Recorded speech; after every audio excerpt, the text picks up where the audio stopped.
दिवाळी अगदी काही दिवसांवरती आली आहे. आपल्या सगळ्यांना दिवाळीचे वेध लागले आहेत. सगळ्यांचं प्लॅनिंग देखील सुरू झालं असेल की दिवाळीमध्ये आपण काय शॉपिंग करायची आहे, काय काय वस्तू घ्यायची आहे, कपडे कसे घ्यायचे आहे, त्यासोबतच काय काय फराळाचं करायचं आहे. अनेक घरांमध्ये साफसफाईची देखील सुरुवात झाली असेल. दिवाळी हा सण सगळ्यात मोठा असतो. अगदी आपल्या आनंदाचा सण असतो. आपण सगळेजण दिवाळीची अत्यंत आतुरतेने वाट बघत असतो. 28 तारखेपासून दिवाळीची सुरुवात होणार आहे. 28 तारखेला वसुबारस आहे. त्यानंतर धनत्रयोदशी, नरक चतुर्दशी, लक्ष्मीपूजन, दिवाळी पाडवा आणि त्यानंतर येते ती भाऊबीज. तर असा 6 दिवसांचा हा दिवाळीचा अत्यंत मोठा हा सण असतो आणि आपण सगळेजण अगदी आनंदाने या सगळ्या गोष्टी एन्जॉय करत असतो. परंतु दिवाळीच्या पूर्वी आपल्याला आपल्या घराची साफसफाई करणे देखील अत्यंत महत्वाचे असते. अशा काही वस्तू असतात ज्यामुळे आपल्या घरामध्ये निगेटिव्हिटी येत असते आणि ज्या घरामध्ये स्वच्छता असते, ज्या घरामध्ये सगळं काही प्रसन्न वातावरण असते, तिथे माता लक्ष्मीचा वास हा असतो. त्या घरामध्ये देवदेवता देखील वास करत असतात. त्यामुळे आपल्या घरामध्ये साफसफाई ही झालीच पाहिजे. अनेक जणांनी नवरात्रामध्ये साफसफाई केली असेल, परंतु ज्यांच्याकडून नवरात्रामध्ये साफसफाई झाली नाही त्यांनी दिवाळीमध्ये साफसफाई करायची आहे. म्हणजे बऱ्याच जणी आता स्त्रिया ह्या वर्किंग आहेत, त्यांच्याकडून नवरात्रामध्ये साफसफाई झाली नसेल, या दिवाळीमध्ये आपल्याला साफसफाई करायची आहे. दिवाळीमध्ये आपण तेच जाणून घेणार आहोत की कुठल्या वस्तू आपल्याला आपल्या घराच्या बाहेर काढायच्या आहेत. वास्तुशास्त्राप्रमाणे त्या गोष्टी आपल्या घरामध्ये नसायला हव्यात. घरापासून आपल्याला सुरुवात करायची आहे. देवघर अगदी नीट स्वच्छ साफ करा.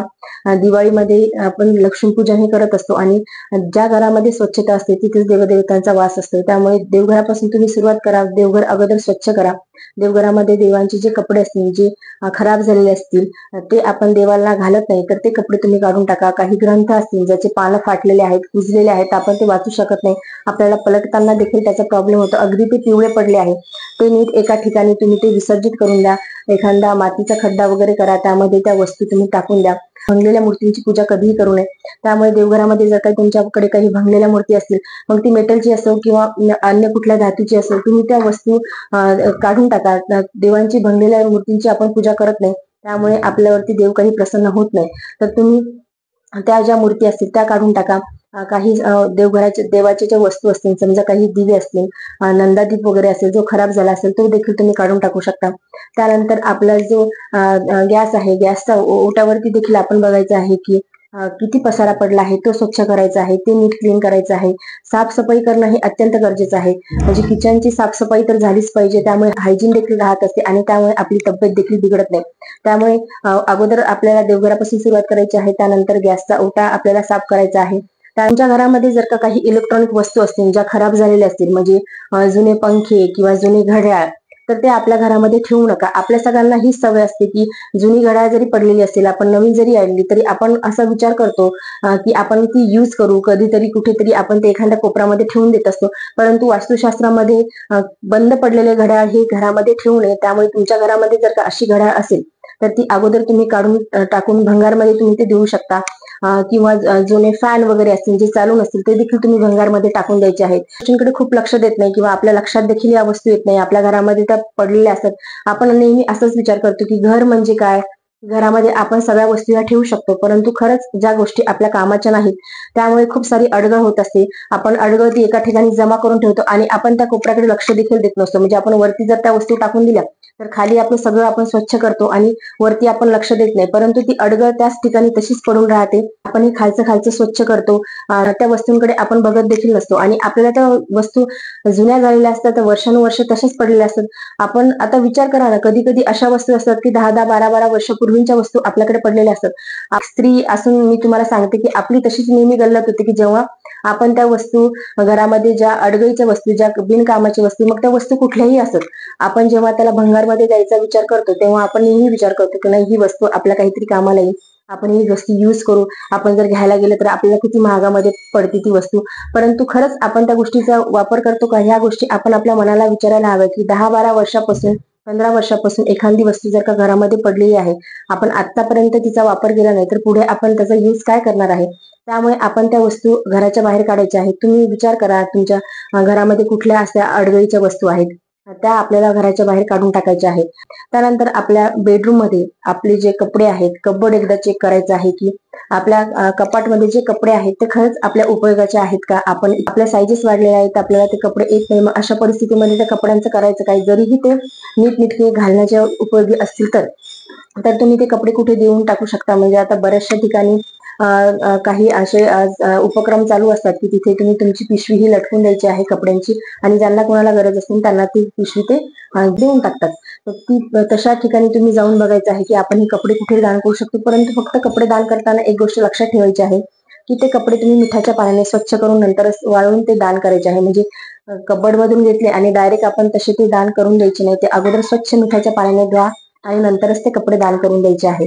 तसं तर म्हणजे ज्यांना गरज आहे तसेही तुम्हाला रस्त्यावरती कुठे दिसतील की ज्यांना गरज आहे तुम्ही त्यांना देखील ते कपडे देऊन टाकू शकता. म्हणजे कधी कधी काय होते की आपल्याला एखादा ड्रेस हा खूप आवडतो परंतु आता आपल्याला तो येत नाही, मग त्याचा ठेवून उपयोग काय करायचा, ती अडगळ तशीच घरामध्ये पडून असते आणि सतत आपली देखील त्याच्याकडे बघून ही चिडचिड होत असते की पसारा झाला पसारा झाला. आणि सगळ्यांच्या घरामध्ये सगळ्यात जास्त जो असतो तो म्हणजे कपड्यांचाच पसारा असतो. कपडे सगळ्यांकडे खूप जास्त असतात. म्हणजे किती जरी आपण कपडे घेतले तरी आपल्या मनाचं समाधान होत नाही, कुणाचंच नाही. म्हणजे घरामधले प्रत्येक व्यक्ती असेल, मुलगा मुलगी नवरा बायको कोणी जरी असले तर कपडे किती जरी घेतले तर आपलं समाधान होत नाही. त्यामुळे मोजके तेवढे कपडे घ्या, छान घ्या, तुम्हाला जे येतात तेच घरामध्ये ठेवा, जे कामाचे नसतील ते तुम्ही कोणाला देऊन टाकू शकता.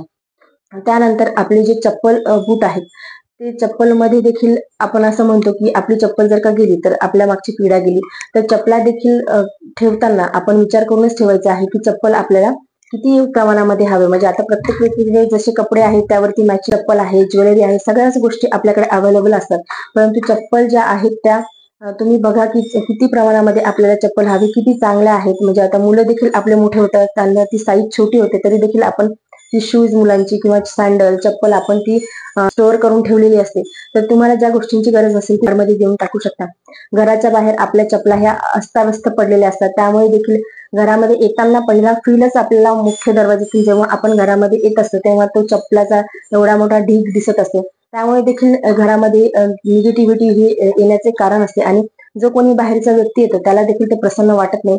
त्यामुळे अगोदर आपल्या चपला देखील आपल्याला मोजक्याच चपला घ्या, कामापुरत्याच घ्या, आणि त्या चप्पल ज्या तुमच्या यूज नसतील त्या तुम्ही काढून फेकून देऊ शकता.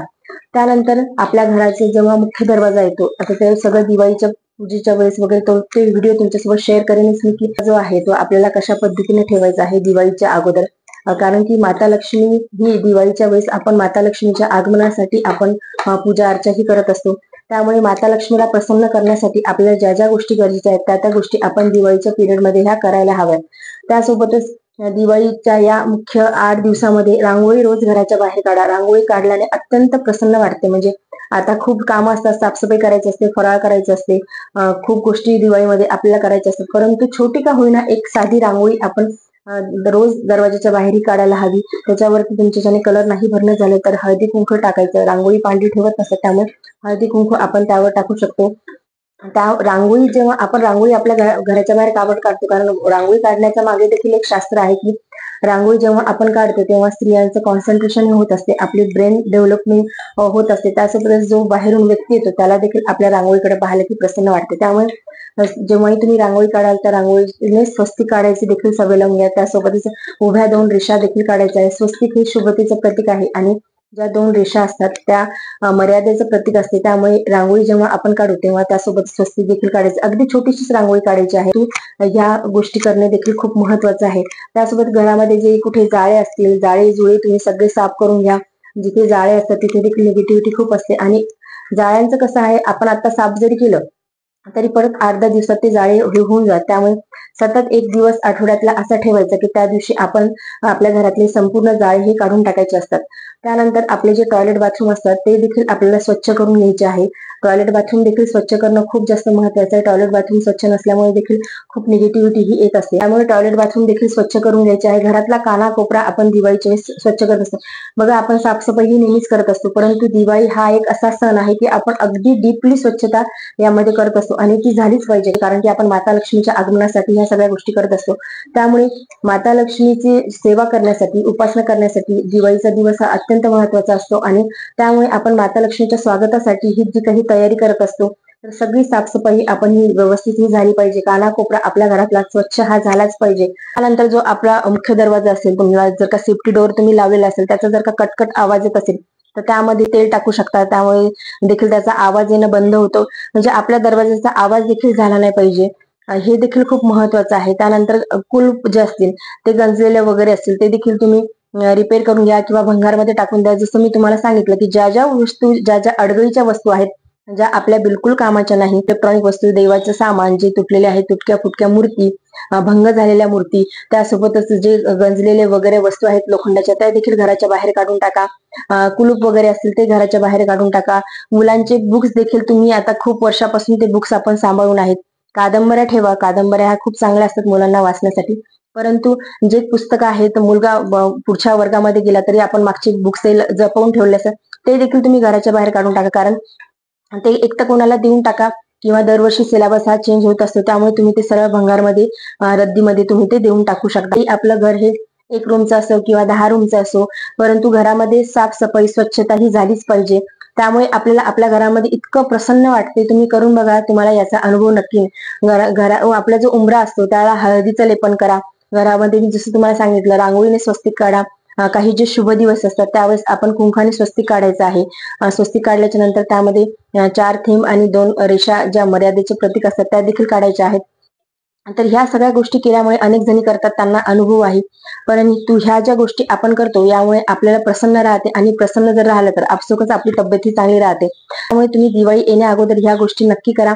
आणि दिवाळीचा सण हा असा असतो की आपण भरपूर काम करतो, खूप थकून जातो, आणि नंतर आपल्याला स्वतःकडे वेळ द्यायला लक्ष राहत नाही. त्यामुळे थोडी तब्येत देखील खराब होऊ शकते. त्यामुळे सिस्टमॅटिकली काम करा. हळूहळू, आता दिवाळीला भरपूर दिवस आहे अजून, हळूहळू रोज एक एक कोपरा जर आपण साफ करत गेलो तर ऑब्विस आपली धावपळ पण होत नाही. अगदी आता जे जॉब वगैरे करतात तर त्यांच्याकडून नाही शक्य होणार, त्यांना सुट्ट्या मिळतात तेव्हाच करावं लागतात. तर तुम्ही हाताखाली कुणाला घ्या, मुलांना सुट्ट्या लागलेल्या असतात दिवाळीच्या, त्यांना त्यांच्याकडून थोडीशी मदत घ्या, त्यांना हाताखाली घेऊन तुम्ही काम करू शकता. किंवा तसं नाही झालं तर कोणी कामावाली मावशी वगैरे लावून तुम्ही स्वच्छता करून घ्या. परंतु दिवाळी येण्या अगोदर स्वच्छता नक्की करा. गोष्टी आहेत, आपण आपल्या घराच्या बाहेर काढल्यामुळे, साफसफाई केल्यामुळे आपली दिवाळी देखील अतिशय आनंदात आणि मजेमध्ये जात असते, आणि लक्ष्मी मातेची कृपादृष्टी देखील आपल्यावरती राहते. तर आजच्या व्हिडिओमध्ये एवढेच. व्हिडिओ जर तुम्हाला आवडला असेल तर व्हिडिओ लाईक करा, चॅनलवरती नवीन चॅनलला सबस्क्राईब करा. जय गजानन. धन्यवाद.